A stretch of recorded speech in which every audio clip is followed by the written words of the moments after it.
ভাদব BSB high স্কুলের পঞ্চম শ্রেণীর ছাত্রী গোঁফ চুরি সুকুমার রায়। হেড অফিসের বড় বাবু লোকটি বড় শান্ত, তার যেমন মাথার ব্যামো কেউ কখনো জানতো।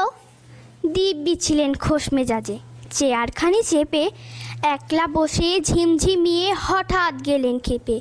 আজকে উঠে হাত পা ছুঁড়ে চোখটি করে গোল, হঠাৎ বলে গেলুম গেলুম আমায় ধরে তোল।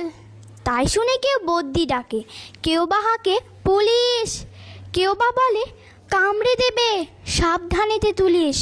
ব্যস্ত সবাই এদিক ওদিক করছে ঘোরাঘুরি, বাবু হাঁকেন ওরে আমার গোঁফ গিয়েছে চুরি। গোঁফ হারানো আজব কথা, তাও কি হয় সত্যি?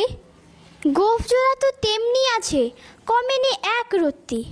সবাই তারে বুঝিয়ে বলে সামনে ধরে আয়না, মোটেও গোঁফ হয়নি চুরি, কখনো তা হয় না। রেগে আগুন তেলে বেগুন তেড়ে বলেন তিনি, কারো কথার ধার ধারি নেই সব বেটাকে চিনি। নোংরা ছাটা খ্যাংরা ঝাঁটা বিচ্ছিরি আর ময়লা, এমন গোঁফ তো রাখতো জানি শ্যামবাবুদের গয়লা। এ গোঁফ যদি আমার বলিস করবো তোদের জবাই, এ না বলে জরিমানা করলেন তিনি সবাই। ভীষণ রেগে বিষম খেয়ে দিলেন লিখে খাতায়, কাউকে বেশি লাই দিতে নেই সবাই চড়ে মাথায়। আপিসের এই বাদরগুলোর মাথায় খালি গোবর, ইচ্ছে কর গোঁফ জোড়া যে কোথায় গেল কেউ রাখে না খবর।